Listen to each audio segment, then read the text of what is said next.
गाड्या घालणार आहे तसं नाही तर 3 गाड्या वर थांब काय करायचं कडे मारायचे इकडे की बोल हो बरं का बरं होती तू तिकडं उचल आता हा उचल सोनू इकडं अरे उचल की तू अशी घडी घालायची मधनं हा घालतोय सोड रे तू उभा राहा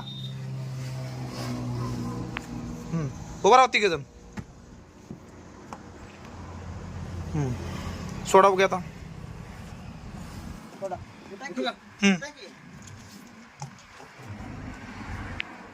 आपण बघू शकता कोणत्याही ठिकाणी कुठल्याही पद्धतीचा कट नाही आलेला उलटी करा मॅट